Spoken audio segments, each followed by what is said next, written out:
Nothing cleaves the soul quite like the phantom limb of a love severed, its echo a hollow thrum in the skull's quiet dawn. For Elias Thorne, that morning was a relentless percussion of what had been.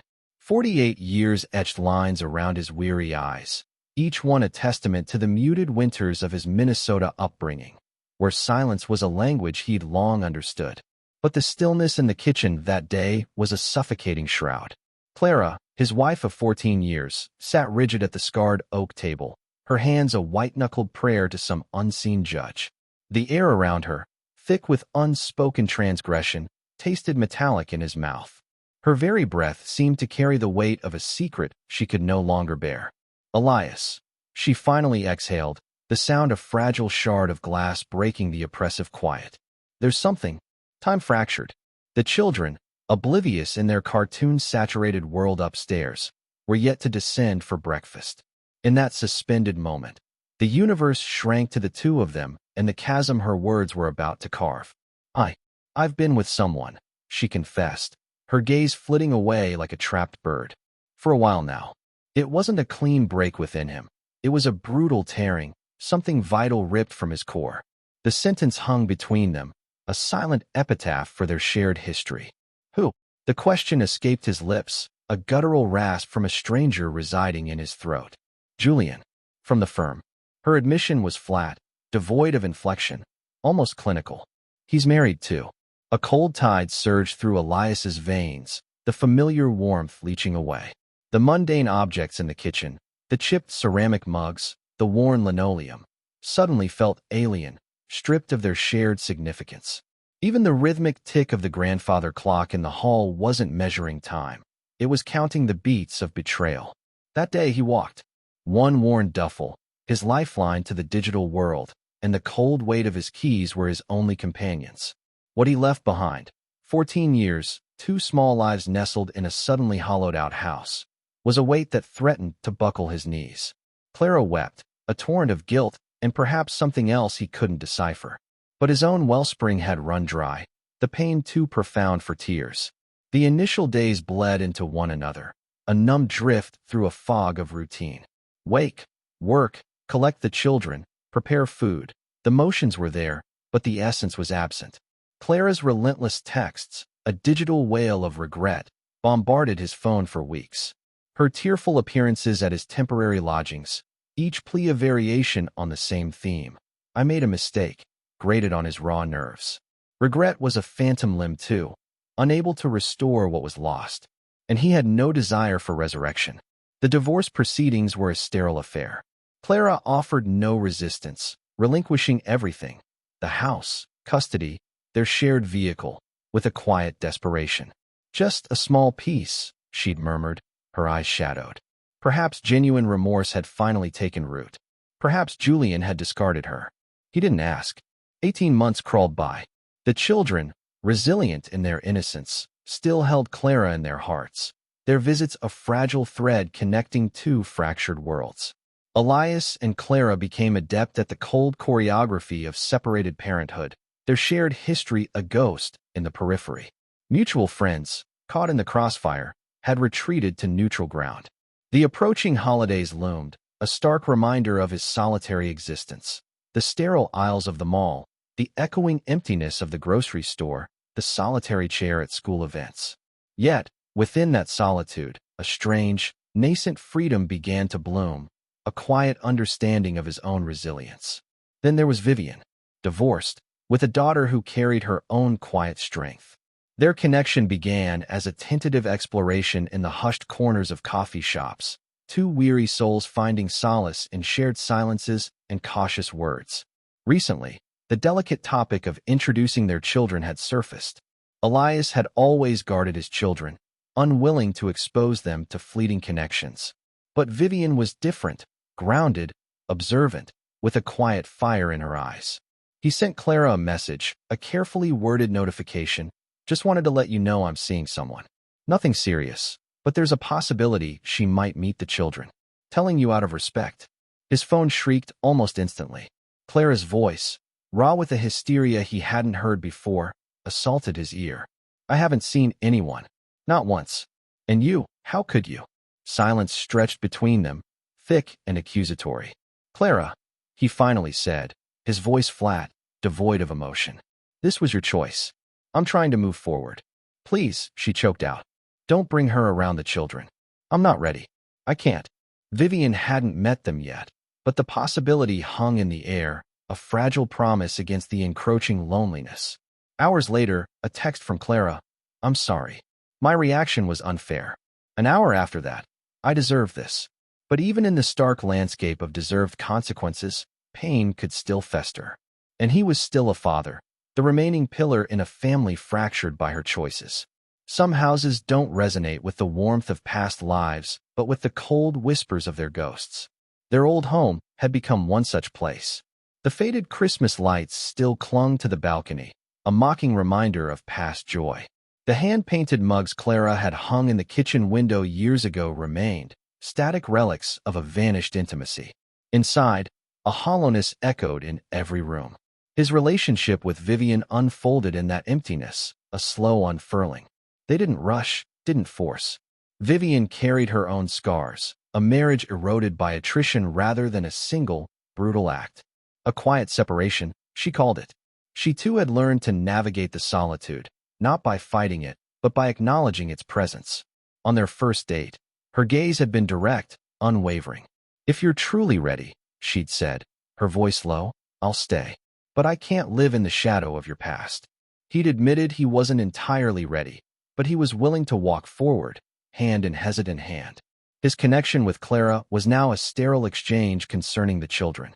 Yet, a flicker lingered in her eyes during their brief encounters, a yearning for some form of resolution, perhaps even a twisted sense of triumph, as if a final, unspoken battle remained. One evening, collecting the children from her house, he saw her through the window. Her expression was unsettling, not anger, not regret, but a profound exhaustion, as if she were observing not him, but the slow decay of her own existence. The children buckled into the car. Clara opened the door. Elias, just a moment. He approached, a knot of unease tightening in his chest. Is something wrong? It's just, when I see you happy, her voice trailed off, a raw edge of something akin to resentment. I feel angry, but I hurt. You chose this, Clara. Her head dipped, a gesture of weary acknowledgement. I know. As his relationship with Vivian deepened, the inevitable moment of introducing the children arrived. A neutral space, the park, a carefully orchestrated picnic. The children, surprisingly, navigated the encounter with an ease that belied the adult complexities. Vivian's daughter, Alara, and his son, Finn, found an immediate connection, while his younger daughter, Ren, presented Vivian with a handful of wilting wildflowers. That evening, he texted Clara, the kids met Vivian today. It went well. Her reply arrived within minutes. I don't understand. Did it happen this quickly? He typed a response, a sharp retort about her own swift decisions, but deleted it. Some questions weren't worth answering. The following weeks were silent. No calls, no texts, until Mother's Day. A bright, deceptive Saturday. He'd taken the children to the beach, sandcastles, melting ice cream, the salty tang of the sea. Ren's shrieks of laughter as the waves tickled her toes resonated with a joy he hadn't felt in years. He captured the moment with his phone, a digital snapshot of fragile happiness.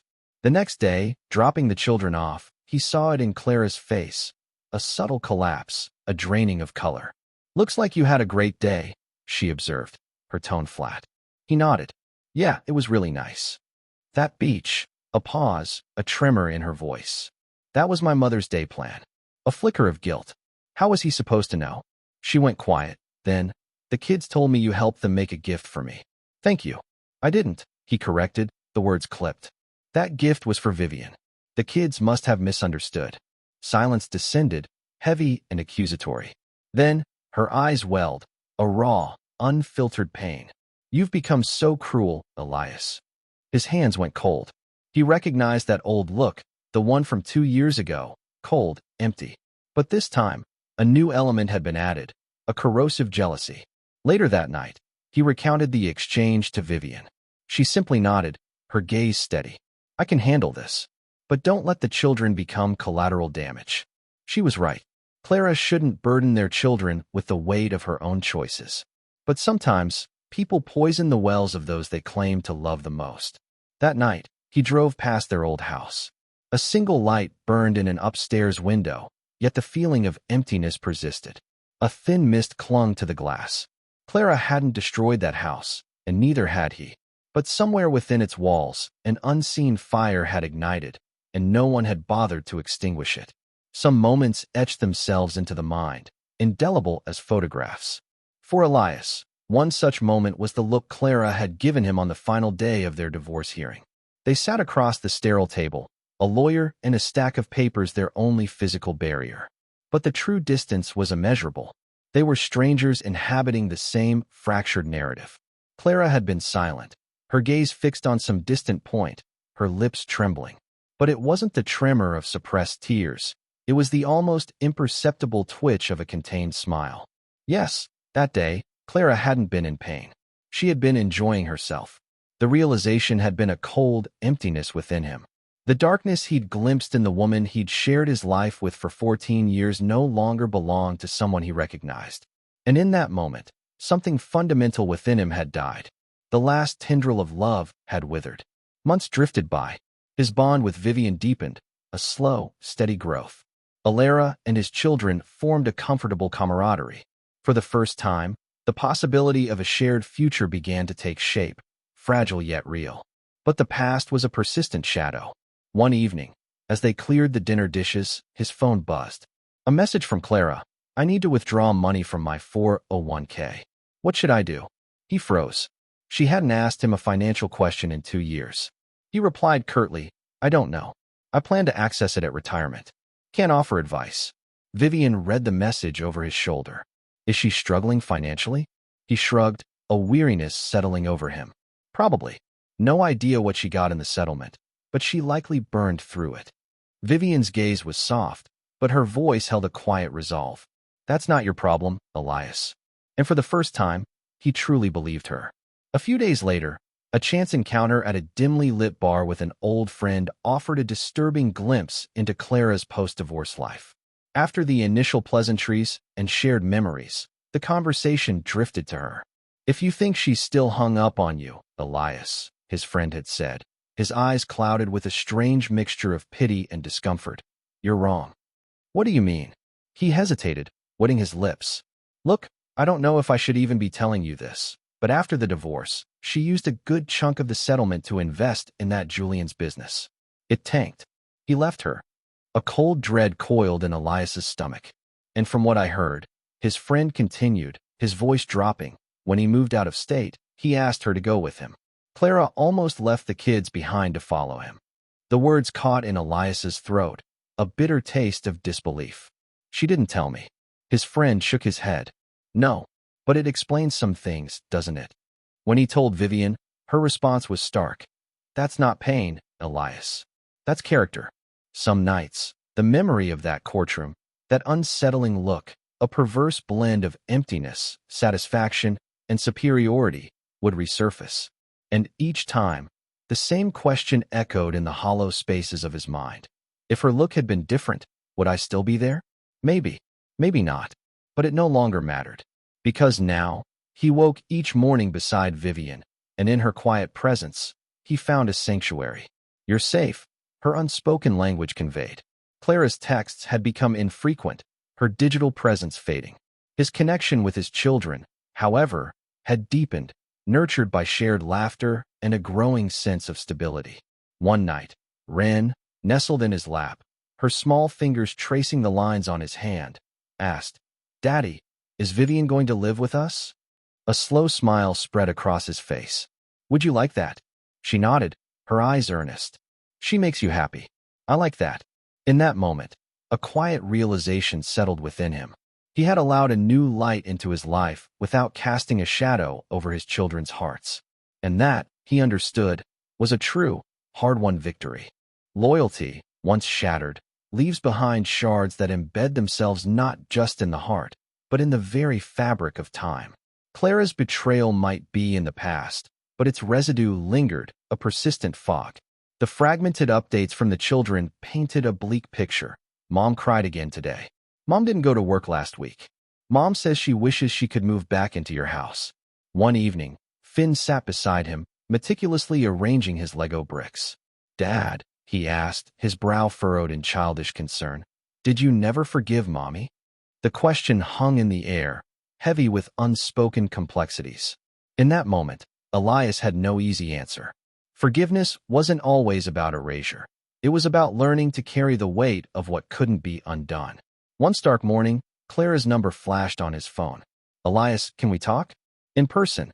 He didn't refuse.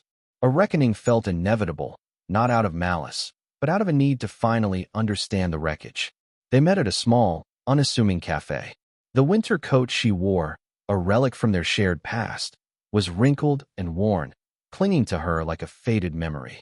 I'm unemployed, she stated bluntly, her eyes hollow. I'm struggling with rent. I think I've lost control. He looked into her face. The familiar coldness, the unsettling satisfaction were gone. Only a stark exhaustion remained, etched into the very lines of her being. You risked everything for him, Clara, and he left you adrift. A slow nod, her gaze fixed on her trembling hands. I know, I was foolish, but back then, life with you felt so tight, so suffocating. Can I be honest? When I looked at you, I saw the same face, year after year. Always right, always responsible, always too solid. And I fell in love with chaos. And now, her voice cracked, unshed tears glistening in her eyes. Now that chaos is consuming me, do you still see me as your enemy? She whispered, her vulnerability a stark contrast to the woman he once knew. No, he replied, his voice quiet. But we're not allies either. You lost your war, Clara, and I found my peace. After that conversation, a strange calm settled over him. For the first time, he could look back without the familiar gnawing resentment. He no longer sought closure from her. Perhaps the most profound form of retribution was simply finding his own equilibrium. That night, he shared the encounter with Vivian. She listened in silence, her empathy a tangible presence. You know, she said finally, her gaze thoughtful. Anyone else in your place would have relished watching her fall. But you didn't treat her like an enemy, Elias. You approached her like a man who remembered he once loved her. That makes you strong. Strong? He echoed, a wry smile touching his lips. Some days, I still feel fractured. Diamonds, she murmured, her fingers tracing the lines on his hand, are made from fragile stone. Their value lies in how well they endure pressure. That night, for the first time, he felt not just loved, but truly respected. Vivian saw beyond the wreckage of his past, accepting the man he had become.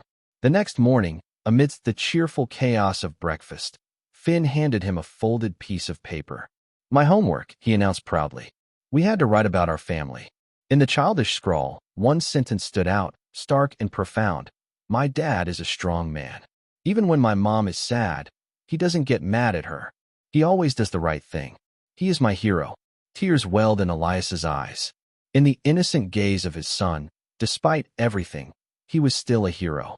And perhaps, he mused, that was the truest victory of all. Peace, for many, was the absence of conflict. For Elias, it was the sound of his own voice, finally speaking without fear, after years of internal turmoil. 3 years had passed since Clara's confession, 3 years since a family had fractured. But now, a new foundation.